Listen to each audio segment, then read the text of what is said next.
हम अपनी जान के दुश्मन को अपनी जान कहते हैं। हम अपनी जान के दुश्मन को अपनी जान कहते हैं। मोहब्बत की इसी मिट्टी को हिंदुस्तान कहते हैं, हिंदुस्तान कहते हैं। जो दुनिया में सुनाई दे उसे कहते हैं खामोशी, जो आंखों में दिखाई दे उसे तूफान कहते हैं। जो ये दीवार का सुराख है साहब, जो ये दीवार का सुराख है, चाइना, अमेरिका, पाकिस्तान साजिशों का हिस्सा है, मगर हम इसे अपने घर का रोशनदान कहते हैं, अपने घर का रोशनदान कहते हैं। परम सम्माननीय निर्णायक मंडल के सदस्यों, सभा में उपस्थित सभी गणमान्य व्यक्ति, मैं नेहा वर्मा देश प्रेम और राष्ट्र निर्माण के उपलक्ष्य पर अपने कुछ विचार आप सभी के साथ साझा करना चाहूंगी। आज़ादी का असली मतलब वही समझ सकता है जिसने कभी गुलामी की हो। हम सौभाग्यशाली हैं कि हमने स्वतंत्र भारत में जन्म लिया। यूं तो आज़ादी की लौ 1857 में ही जल चुकी थी, जो वर्षाल बनकर 1947 में हमारे देश को आज़ाद कराई। प्राचीन, मध्यकालीन और वर्तमान भारत के उदाहरणों से स्पष्ट करना चाहूंगी कि जब हम फिरंगियों के फेरे में फंस गए थे तो रंग दे बसंती चोला की एक आवाज पर टोलों के टोले उमड़ आते थे और उनके वंदे मातरम के नारों से खून में आने वाला 5-5 डिग्री का तूफान अंग्रेजी शासकों की जड़ों में तूफान ला देता था। लोग मर जाते थे, मिट जाते थे, फांसी चढ़ जाते थे, तो वो भी अपनी देशभक्ति साबित कर रहे होते थे, क्योंकि ये उस दौर की देशभक्ति की कसौटी थी। उसके बाद 62, 65 और 71 के युद्धों में अपना सुहाग गवा देने वाली औरत, जब घर के हालात ये हो जाया करते थे कि प्यार भी भरपूर गया, मांग का सिंदूर गया, नन्हे नौनिहालों की लंगोटियां चली गई, छोटी छोटी बेटियों की चोटियां चली गई, बाप की कमाई गई, भाई की पढ़ाई गई।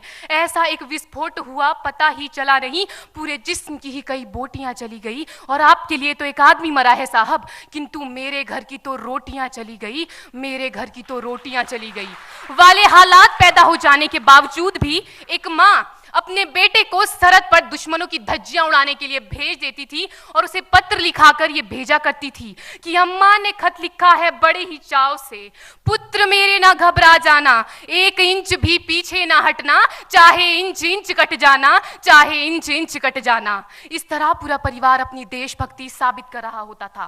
तब देश बलिदान मांगता था, तब देश लड़ जाने को कहता था, तब देश मर जाने को, मिट जाने को, फांसी चढ़ जाने को कहता था। किंतु आज देश लड़ जाने को नहीं कहता, आज देश मर जाने को, मिट जाने को, फांसी चढ़ जाने को नहीं कहता, बल्कि मेरे विचारों में यदि कोई व्यक्ति अपना काम पूरी ईमानदारी, पूरी मेहनत और पूरी लगन से करे ना, तो वही सबसे बड़ा देशभक्त है।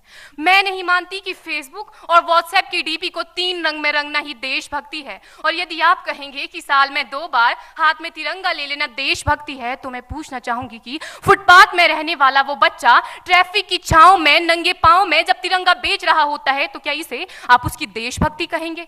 ये उसकी देशभक्ति नहीं, उसके पेट के भूख की शक्ति है जो उसे ऐसा करने पर मजबूर करती है। क्योंकि ना मस्जिद को जानते हैं, ना शिवालों को जानते हैं, ना मस्जिद को जानते हैं, ना शिवालों को जानते हैं। जो पेट के भूखे होते हैं ना, वो सिर्फ भोजन के निवालों को जानते हैं, वो सिर्फ भोजन के निवालों को जानते हैं।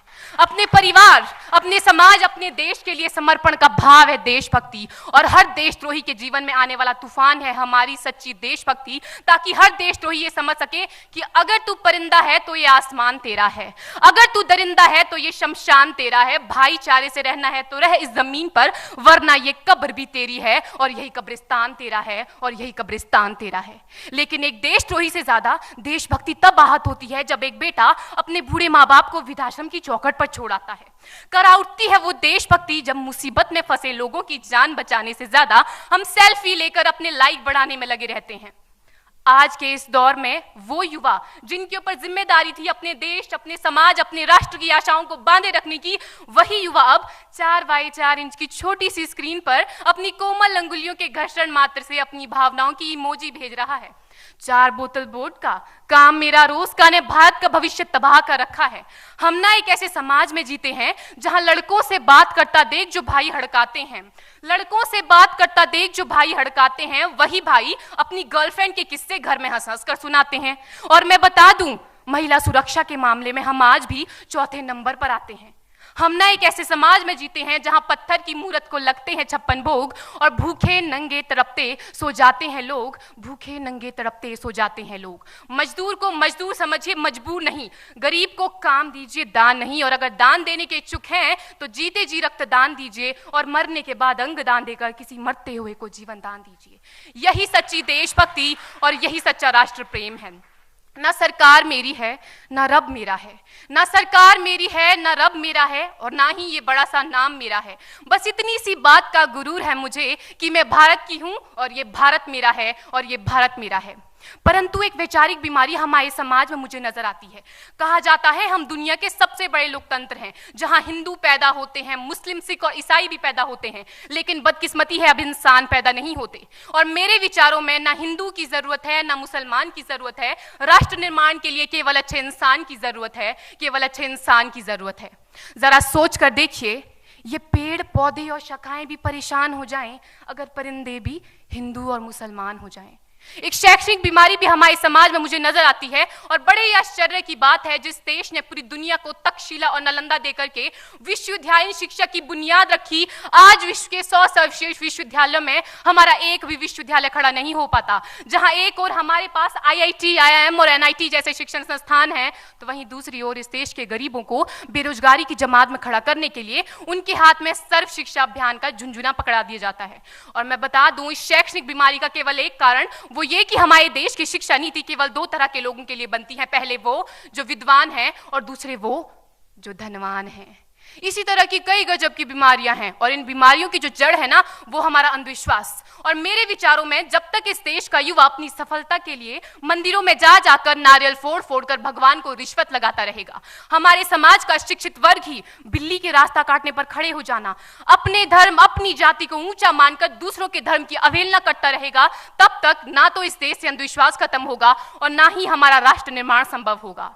हमारी संस्कृति, हमारी सभ्यता को दुनिया ने शीश नवाया है, तो क्यों आस्था के नाम पर हमने अंधविश्वास फैलाया है? मेरे विचारों में हमारा राष्ट्र निर्माण तब संभव होगा जब इस देश में महिलाओं की पूजा नहीं, उनकी इज्जत की जाएगी। राष्ट्र निर्माण तब संभव होगा जब हम जातिगत आरक्षण नहीं बल्कि सामाजिक सशक्तिकरण पर बात करेंगे। राष्ट्र निर्माण तब संभव होगा जब स्वच्छता अभियान में केवल सरकार नहीं बल्कि सड़क पर चलने वाला हर एक नागरिक हाथ बंटाएगा, स्वच्छ भारत स्वस्थ भारत को दिल से अपनाएगा। असल मायने में हमारा राष्ट्र निर्माण तब संभव होगा जब एक गरीब बच्चा मध्याह्न भोजन के नहीं बल्कि ज्ञान अर्जन के लिए सरकारी स्कूल की चौखट पर कदम रखेगा।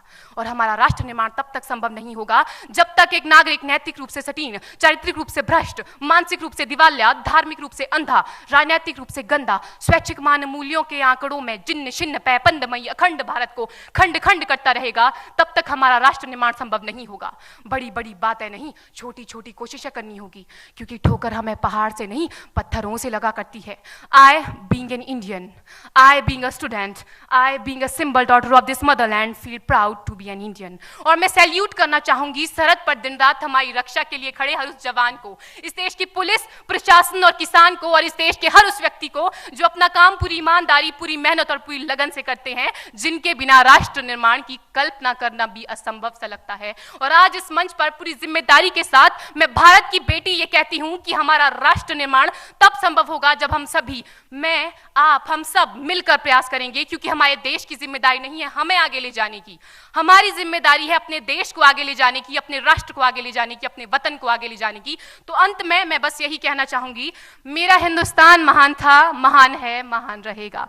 मेरा हिंदुस्तान महान था, महान है, महान रहेगा। होगा हौसला सबके दिलों में बुलंद तो एक दिन पाकिस्तान भी जय हिंद कहेगा। पाकिस्तान ही क्यों, सारा जहान जय हिंद कहेगा, क्योंकि सारे जहां से अच्छा हिंदुस्तान हमारा, सारे जहां से अच्छा हिंदुस्तान हमारा, हम बुलबुलें हैं इसकी, ये गुलिस्तान हमारा, ये गुलिस्तान हमारा। जय हिंद, वंदे मातरम।